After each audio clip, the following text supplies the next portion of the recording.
This article from the Urbanist just came out detailing 5 ways Seattle rents can be lowered, both near term and long term. Listen up and let me know what you think. The first thing that can be done is the obvious. They need to zone for abundant housing. Expanding zoning to allow more housing development can increase supply, with also giving renters more options and bargaining power. This is obviously no brainer. Second thing that can be done is expanding social housing, where investing in publicly owned and permanently affordable housing does provide stable options for low and middle income residents. It also seeks to reduce reliance on the private market and offer a long-term affordability. This is maybe a little harder to accomplish in Seattle, where there's limited space to do this, but nonetheless is still a viable option. Third thing you can do is increasing tenant protections, or further strengthening tenant protections.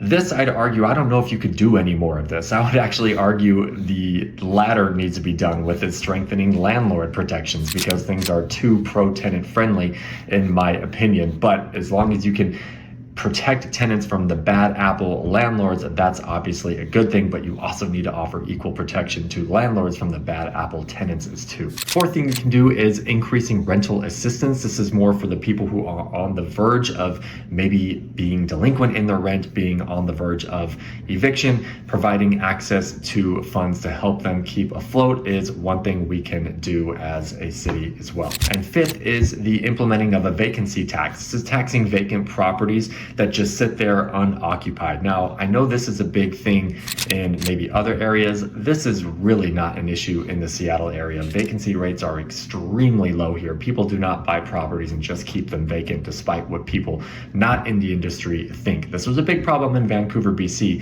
and the government had to step in and do something, but this isn't really a real life option in Seattle. But if there's anything you missed on what can be done to lower rents, not just now, but in the future, let me know in the comments below.